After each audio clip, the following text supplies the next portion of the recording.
it might actually have an effect on them and knock them out of the playoffs. It would be kind of like a little bit of revenge last year, because last year was winning you're in, and we didn't win that game. So, I mean, yeah, them coming here and playing on turf, that'll be an easier game, and I think it'll be fun and challenging. We're definitely not just going to roll over and take any hits. We're definitely going to go out there and put up a fight and try and put up the most wins in the win column we can. The kids had some confidence going into it. We had played well against two very good opponents in the previous two games, and we had played Dover pretty close in earlier in the regular season, and we had some guys missing because it was vacation week. It was a road game on their grass, which is a tough place to play, especially if we're used to turf. I think we were still kind of working things out and trying to figure some things out. And we had gone through some frustrations with other games that, I think we were in and weren't able to finish the deal. And even, the Concord game, Merrimack Valley, Keene, like all those close games that we were in, I think we knew that we were coming into an opponent that we played close earlier in the year, and that we needed to be the hungrier team going into it to go get the W. So I think we had some confidence going in to Tuesday's game.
Our practice was we did about 20 minutes of walkthrough stuff, and then we went 4 10-minute quarters of team. And each scenario was, usually when we do team, it's 3 possessions, 5 possessions, best 3 out of 5, losing team has to do a run. And in this game, we decided this practice, that it was 10 minutes running clock. So defense could win a bunch, offense could win a bunch, and the whole point was to remind them that you're never out of it, you're never out of the game, you're never out of the quarter. We did it as the defense gets a point per every 2 clears, your offense gets a point for a goal, and the defense laid it into the offense in the first quarter, and they kicked their butt the entire first 10 minutes. And the next scenario was we would go man up, defense would go man down, and kind of similar thing, right? Where the defense did a tremendous job of kicking the offense's butt.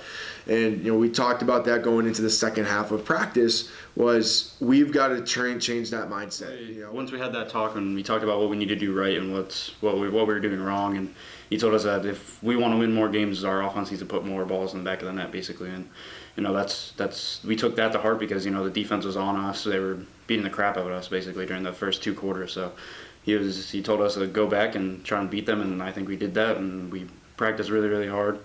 And I think by the end of those 4 quarters, we probably got the best of them in the second half. But I think, with him talking, he just kind of told everyone, wake up. And I think everyone started waking up from there. And we just started getting way better at offense and clicking. But after that, our games were a lot better and more goals. So yeah. After our halftime, Tommy, he talked to them. He just told them what needed to be fixed, and it definitely helped them because they started scoring goals and stuff. And I mean that's kind of what they needed to do, and that's what they ended up doing.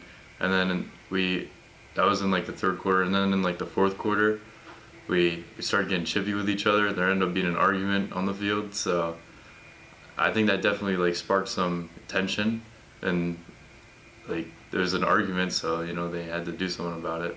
And I think going into the game after that, it definitely showed them what they had to do. And we actually talked about that during a timeout in the game, how we just got to be competitive, and that's what we did. Regardless of where we are in the season, I think there's always an opportunity to teach and learn and grow. And you can't give up on the season because hey, we're 1-11 or wherever we were at the point. And we talked to the offense about you guys have done a great job this year. For many of the games, they're coming out fast and scoring. And then stuff gets hard, and we turtle a little bit. We get frustrated. We blame others. We maybe try to do too much. And just preach to them is that you're never out of this game. You continue to battle no matter what the score is. And in the third quarter of that drill, they did a tremendous job. They went up big. They went up, I think, 3-0. Then the defense went on a run in that 10 minutes, tied it back up. Then actually defense took a lead. Then offense scored. And, I think we saw some stuff there that the offensive players were able to bring into, I think, in the Londonderry game. We answered pretty well. In the Exeter game, early on we had some really good scoring chances. But we kept our energy up for the majority of the game. And then going into Dover again, like you said, we scored quick, went back down, and then went back up in the lead with our kids understanding, as long as there's time left in the game, we need to continue to compete, and that wave is going to happen. It's very rare for a team to be that good that game starts and you're up and you're leading and you're never behind. We're going to be we're that type of team where we're not the greatest team in the world. We're also not the worst. We've got to know we're going to be down and up. And I think that drill taught us some things. And I wish I said to my coaches at Ork and Sut, we come up with some really good ideas at the end of the season to try to teach some things and what we learned from. And we wish we could have used it a little bit earlier because I think would have helped the offense a little bit sooner.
honestly.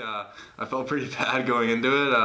I took some ibuprofen before the game, and I don't know. I just started clicking. And my confidence was up there. I just kept going, and I mean, it was crazy. I mean, after the third goal in the first quarter, I was like, I didn't think I was gonna score anymore, and then after 6, I was like, holy, this is crazy. And then ended up scoring 2 more, but that was honestly awesome. Once he got to his 5th goal, I thought that was pretty insane. But to end up getting to 8, that was pretty cool. The offense, they were just moving the ball well and fluent, and Dover, they had to, like, they couldn't leave anyone untouched because they knew we'd take a shot, so they couldn't really just play on top of him the whole game. Because we had another player who scored the other 2 goals, so they couldn't just guard him. It was definitely crazy to see him do that because, I mean, a couple games ago I think he had 4 or 5, so I mean, we knew he was hot the past couple weeks, but he definitely found something that worked, and he just kept doing it over and over and over again, and they couldn't seem to stop him. But seeing him do that, and he was hot. Like, I don't know what it was, but something flipped, and he just decided he was going to score. And you know, it's the first time on the team. You know, I've never met him before this season, but I feel like him and KJ both meshed well with our team, and we all became good friends. And seeing him have that success in his first year on the team, not really knowing everybody, it's pretty cool. He's been a good player for us all year, and we knew he was going to be probably one of our best offensive players.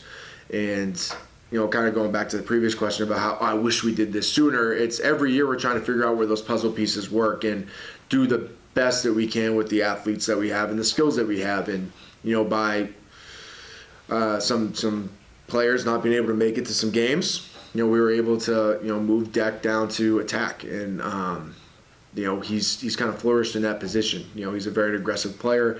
He's got quick release. Again, not a natural lacrosse player by any means, but you know, he's got a very high competitive drive, and you know, he's a determined player. So we knew he was capable of being one of our best scorers, and he had been from the midfield most of the year.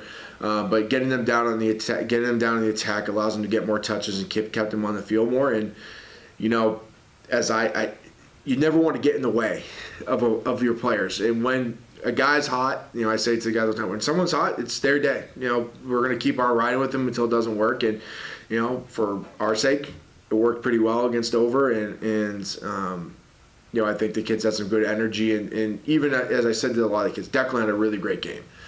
But the rest of the team offensively around him played very well, and we're trying to do the things that we had been talking about: off-ball cuts, getting the ball into good locations. We did try to attack in different ways, and you know, Declan just was the beneficiary of that on Tuesday. But yeah, man, he's a good player, and it's fun to have him on the team.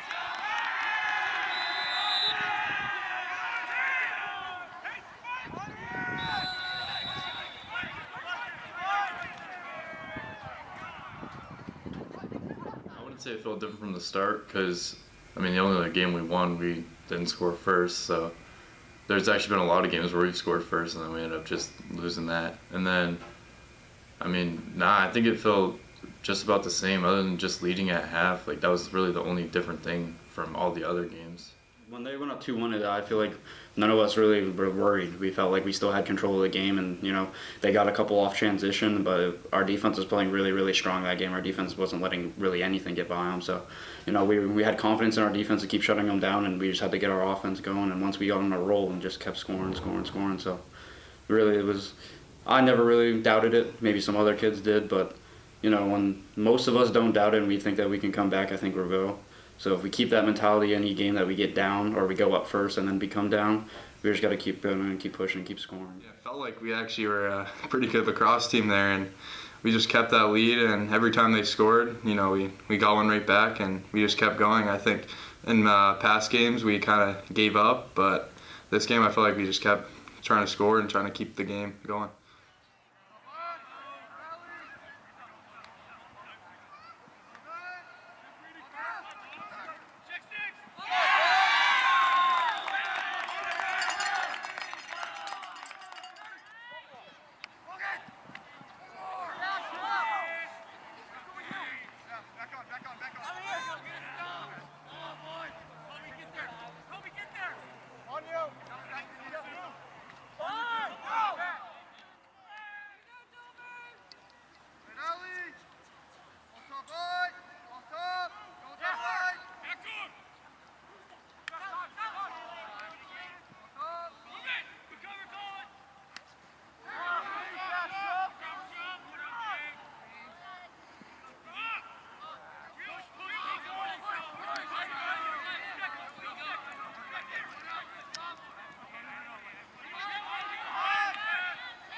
varsity defenseman for us the first 2 years that he played, and he was a solid JV player. They had good stick skills, and I kind of, in trying to recruit him to come back out to play, I'm like, hey man, you can play attack if you want, because he always joked like, I want to play attack, and he said, all right, I'm coming out. And you always saw that he has solid stick skills. Not going to say elite by any means, but he has a pretty quick shot, and we saw it throughout preseason in the jamborees and scrimmages that he does a great job of. For as big of a kid he is, he's a center in football. Physical guy. He does a good job sneaking, and I mean, you go through our film from this year. He had so many opportunities on the crease that just wasn't able to bury. And to see him able to do that twice in this game, where something we had seen in practice, we had seen in scrimmages, and we had seen in games throughout this year, that he was getting to the right locations and he was getting those opportunities. He just wasn't beating the goalie, or just missing the feed and not being able to finish. It was great to see him do that, because he's again a great kid that's been, I count him as a 4-year player for us, as I've been able to see him grow, and it just was fun seeing him be able to score and finally kind of get the monkey off the back a little bit. My buddy too, so it's nice. Earlier in the season, he's had a couple opportunities to do what he did in that game. Like you said, he didn't capitalize on it. It was either a drop pass or just a missed shot. So to see him do it twice this game was nice. It felt good because he's definitely had a drought the past few games. I think at the beginning of the season he started off hot, but then definitely had problems catching them or finishing them, or But during practice we definitely find some things in. We worked on a little bit of shooting, and then doing those 4 quarters, there was a lot of team, a lot of scrimmaging, so we got those looks on the crease. So he probably felt more comfortable going into this week, and it was definitely cool to see him get those too.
I think there was probably one or two until we got our offensive like middies subbed on, because I think there's still a couple D middies who it's their first year playing still out there when that happened. But once we got them out, I feel like we did pretty good with that. We held it for a couple minutes. We turned it over. Our defense shut them down again. We got the ball back and basically ran out the rest of the time. But it was definitely funny to see some of the guys not know what that meant. We've gone over it in practice, but I'm sure the adrenaline pumping, you don't really remember that. But it was kind of funny. We touch on those scenarios in preseason. We try to make sure, regardless if we're going to see that scenario or not, we try to touch on as many as we can so that at least it's not foreign to the kids. And luckily for this game, I had saved my 2 timeouts for the fourth quarter in the second half. And I believe we had taken the first timeout somewhere around 4 minutes. And that was the only thing Tommy talked about with the offense was, when we get under 2 minutes, we're going to have to keep it in. What does that mean? What do we need to do? And again, with anything, it comes with reps. Our guys understood what they needed to do, but maybe the technique of getting the ball deep, trying to get to the middle, trying to do our best to move the ball quickly to keep it in. We didn't execute as well there. But it's definitely something where I'm like, crap, I hope we have these timeouts to be able to go over those scenarios. The same with defense. We talked to them about, hey, we're a 3-goal lead. We don't have to force anything. Let's utilize the time in the clear. Let's take 20 seconds. Let's find the right opportunity. If not, let's spike that thing. Let's throw it deep and get it down the other end, to give us a chance to ride it out, force another turnover. So I try, especially in close games, we try our best to save those timeouts to be able to touch. It's kind of the football guy in me too, being able to go over the scenarios. But I think we tried our best in that situation on Tuesday, and luckily it didn't bite us in the butt as much as it possibly could have. If there's a little bit more time left. I've never been in this spot before this season, so there's definitely a few players who didn't know the rule. We had to talk about it. We took a timeout a little before that, but I still don't think they even understood it. But there was during that possession we lost the ball at one point, got it back, and then just started. I think it was Declan who got it back at one point, so he just started running in circles. So, but yeah, being on the defensive side, just being able to watch it, knowing I don't have to do anything unless the ball comes on my side was nice. I got the ball and I was just like, there was no one in front of the net, so I just kept saying I'm gonna go to the net every time. So.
After last year, them knocking us out the playoffs kind of sucked. And then earlier in the season, playing at their field on the grass, I think that was definitely a deciding factor in that game for us. But for them to come here, for us to get a win, and now we're messing up their playoff chances because they're not guaranteed. Because we don't really have anything else to play for, but just try and win and have fun. Because we're already out of the playoffs. It felt great. It's been a long time, I think, since was it the third game, I think. So it's because we've had a bunch of close ones. We've had ones where we up first and then we shut down, and we've had ones where we were in it till the end, and then right at the end they got like 4 or 5 goals and made it a bigger lead. But just to have that game where I felt like we played a full good 4 quarters of offense and defense, and everybody was confident in our ability to win the game, and I felt like that was something that helped us push through.